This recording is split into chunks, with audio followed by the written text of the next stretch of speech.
Hello, I'm King Lincoln. Well, I want to do something a little different today. We're going to be talking about a game like usual. It's called Overload. But the problem is, I feel like I can't officially review Overload. You see, if I didn't like this game and was going to have to give it a negative review, I just wouldn't have reviewed it at all. That's honestly problematic for any reviewer, at least it should be. And there's reasons not to play games that you know you're gonna dislike, something we may have to talk about soon, but to actively choose to not review a game after fully playing it because you don't like it means you're not being honest.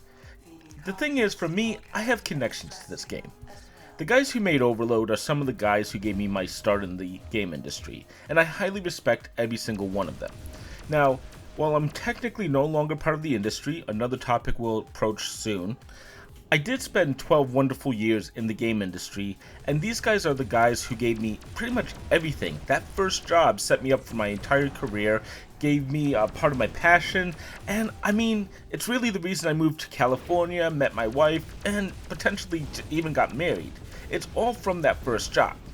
So the thing is, I really have a hell of a lot of respect for all these guys, and I really appreciate everything they've done.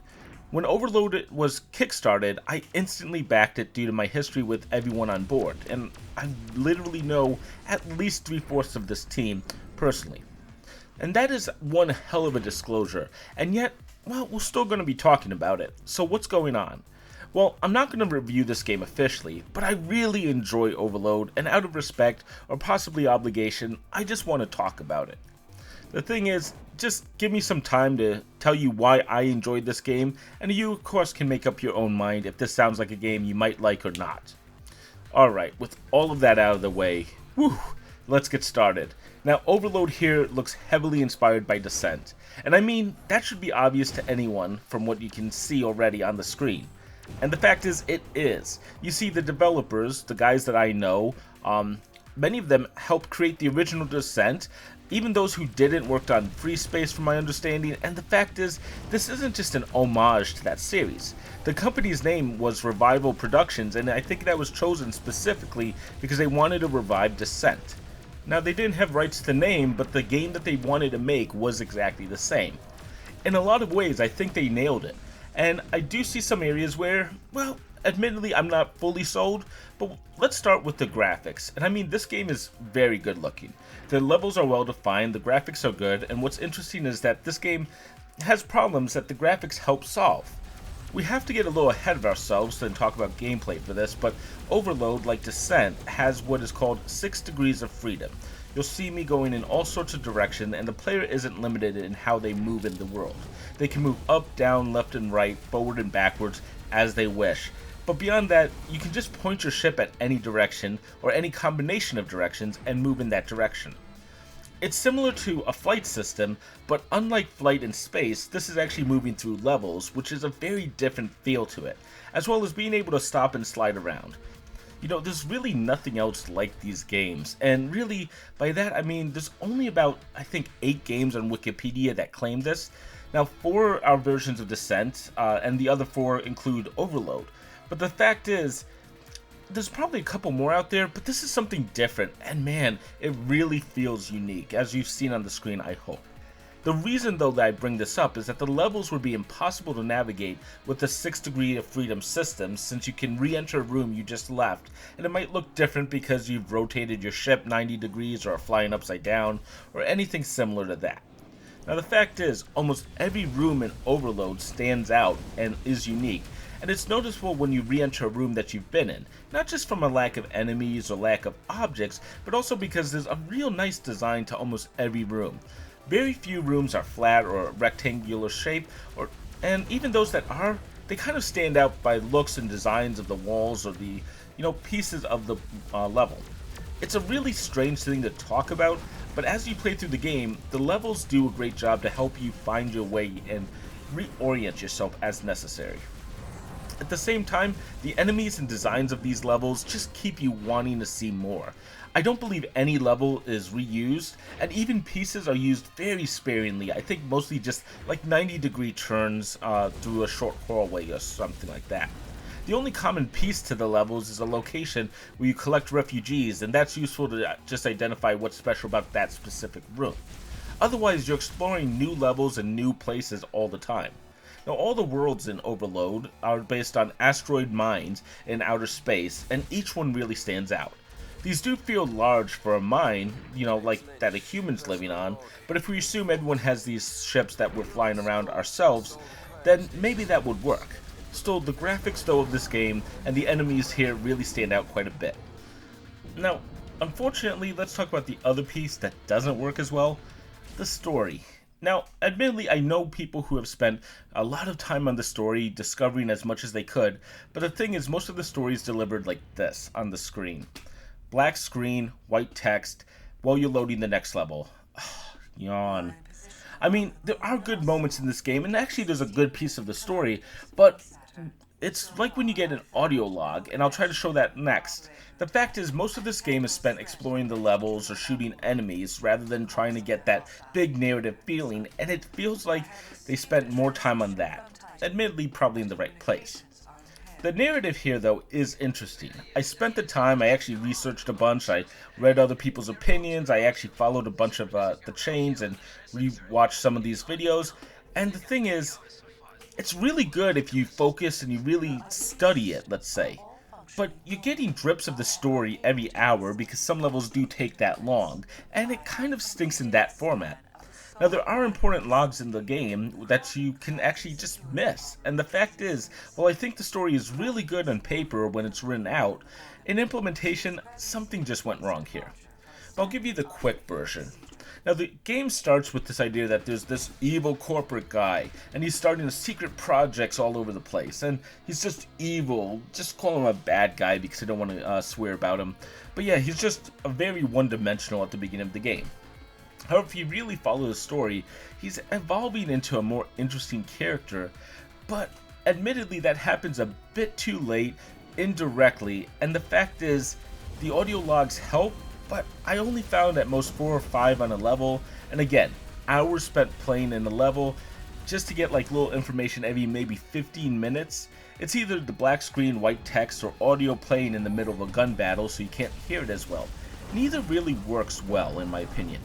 But let's talk about something that does work well. Do you remember Descent? And no, I don't mean whatever they came out with a couple years ago and then disappeared with. I mean real Descent. That 20 years old game that was amazing. Oh dear God, it's 20 years old. But the last one came out, 1999, 20 years ago. Descent is older than Tom Brady's entire NFL career. Alright, so for those who do remember, great, I'm glad you're here. You can try to tell others in the comments why it was so good, I appreciate that. Now for everyone else, I'll try to explain what Overload is without constantly referring to that game, and there's a reason why I do want to make that comparison. I'll do it later. The thing is, that 6 degrees of freedom that I was talking about before really gives you a feeling like you're sliding around a level more than moving like a person. You can stop, you can also somewhat be pushed by the momentum, and it's not as simple as tapping a walk button to take a single step. You have to kind of feel like you're almost on ice because your ship does have that momentum that would be in real life. It's more of a slide than a stop, and it's a really great feeling. It's perfect for what this game does. I'm sure you've seen it multiple times on the screen already. The thing is, this means you're going to be moving like nothing else. You've probably noticed how the ship moves, even how I spin it at times, and the thing is, this is what Descent really does well. You're not sitting on a linear plane on a level that has up and down. You're sitting in an element in a 3D environment that can go any direction you want. Descent allows you to truly explore the 3D environment like it is perfect.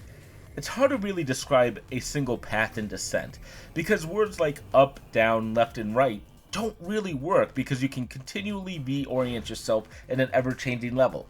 If you enter a room and you see a door in the ceiling or the floor, you can just reorient yourself and just fly through it like you entered that last room. You don't have to worry about climbing through or dropping down because it's all one unique world. Now, there's also a great little robot helper that will help you out if you get lost, because this sounds complex, and it can be.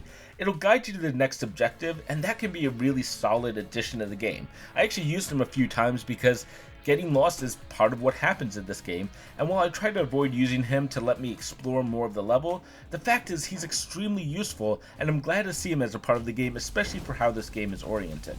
In addition, there's also a great map that I'll try to show here, where you can actually see the entire level, move it in 3D, and kind of get a feeling for where you are in the world.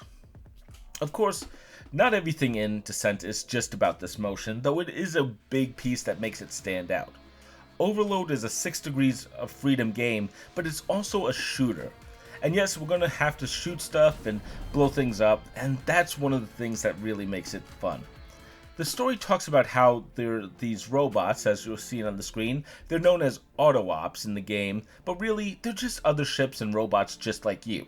The enemies here are actually really good. I'm showing the early game, but the fact is, the more you go on, you'll see stuff like the grinders, which I hope to show a little bit of, as well as scorpions, clearly made as a digger, but they're using their pincer attacks on you, almost as they're digging pieces out of you. And the thing is, these enemies are really dangerous. You can't just toy around with them or play with them. Instead, you're going to have to take them out before they take you out. Many are going to shoot projectiles at you, and you can actually dodge those. Yes, this was back in the old days of Doom, where you can actually see the attacks come in. But man, the fact is, this game is a lot of circling and shooting back as fast as possible, and it feels good. I mean, I admit I'm not amazing at it, but it is a really fun game. Now, the first level of Overload is a little weak. You quickly kill a number of robots and then are allowed to exit the level. You don't get to blow up a reactor or anything cool. It's strange, especially for what this game is. But don't worry, Overload is just preparing you. On the second level, and from then on until almost the end, you have to find and blow up the reactors or a reactor facsimile, and then escape to an escape hatch as fast as possible. It's an intense moment on each level, and having fully explored a full level to get to that part gives you a chance to prepare a run back to the door that you have to reach. Now, sadly, out of a beefy number of levels, I think there's 16 in this game, only 2 of them had that very long run back to the beginning of the level or way out. Most of these levels have fast exits that are located near the reactor, and I get that they don't want to challenge people too much early on, but man, I really like the long runs. It's more exhilarating, it makes you wonder if you can make it or not. I really wish there was more of those. Now, like I said, the end of the game does change a bit. I won't spoil it here, but it's not exactly the same as the rest of the game. I'll let you discover that yourself if you're interested. It's not horrible, just different. Now, Overload is also decently difficult, as I alluded to with the enemies. Most of these enemies will do a decent amount of damage to you if you let them, and your shields here don't recharge without items. Even your energy systems, the ones that you use to power your laser or your tax, don't recharge unless you're in a specific area, an energy center. About halfway through the game, I actually ended up getting stuck on a level where I was low on life, and I had a choice between I could restart a long level or snipe enemies and pray that I could make it, or maybe they dropped the right items for me to recharge. The thing is, that was a little disappointing to me, until I found out, well, there's cheat codes. Yeah, Overload actually has about 20 cheat codes, at least on PC, and that's a decent sum. The good news is that I could use one, push on through the next room, and then turn off the invincibility if I wanted to. I also lost out on achievements after that point, but it's great to see cheat codes as a part of a game yet again. And they aren't just gameplay, there's a couple other tricks as well, like larger explosions if you want, just cool things that you could do. Now, there is one other part of Overload that has been added on. There's upgrades on the levels. As you play through the game, and maybe I'll pick up one here, you'll be able to grab upgrades, and you can see screens like this. So you can actually create loadouts if you want, and it's an interesting thought, though I do have 2 little issues with this part. Not all upgrades are the same is the first big problem I have with this. And, well, admittedly the auto upgrade system, that because I didn't want to mess with it too much, kind of sucks. Let me explain. So you can upgrade almost any weapon in your game, sub-weapon, some parts of your ship, and then the auto upgrade system will take all these choices and choose one of your weapons, especially early in the game, where you're going to want to move on from it before long. Now instead, I went through the entire system after getting really frustrated and stuck on that level, and I noticed there's armor upgrades, energy drainage. Both of these are massively powerful upgrades, and that's the stuff that made me struggle. I tried making a new build because I could restart from that level, and I paid for those two features, the armor and the energy drainage, and suddenly I was almost unstoppable in the game. You know, I don't know if I really love the upgrade system here. I don't know if it adds too much to the game. They'll play with it. It's not bad, and definitely will change your experience as you go on. Just avoid the auto upgrade system. I really think that's not in your best interest. And honestly, that's really what I wanted to talk about today. You know, I talked about Descent with this game a few times because the thing is, Overload constantly reminded me of Descent. And like I said, I'm sure some of you out there don't know it, but if you do remember Descent fondly, Overload is definitely for you. I kept having this huge smile on my face as I played it, remembering over 20 years ago when I first was playing Descent, and the fact is, Overload does a really great job reminding me why Descent was a great game and how different it was. Now on the other hand, well, like I said, this isn't a true review. I'm not going to give it a score. I think it's clear what I think of it. I just wanted to talk about a game though that I really enjoyed. So if you're interested, of course, check this out. I think this company has gone unofficially under, sadly. I know at least some of these people have gone back to Volition, and at least the company has shrunk. But if you do want to check out Overload, it's still around, and honestly, it's very unique. It's worth a look. That's all I really wanted to talk about Overload. I like this game a lot. That's the reason I'm here to talk about it, though. So, thank you, of course, for watching this game. I'll be back very soon with a real review next time. Bloodstained Ritual of the Night is on deck. I've finished it. It's time to talk about that one, and man, what a game. Now, if you have enjoyed whatever this is, I honestly don't even know what I'm going to be calling it, or just want to hear what I think about games in general without the full review, let me know. Consider subscribing either way, and it really means a lot to me. And while these reviews are coming out a little bit slower, I'm working a little harder on them as well, so let me know what you think down in the comments. Until next time, I'm King Link, and thank you very much for watching.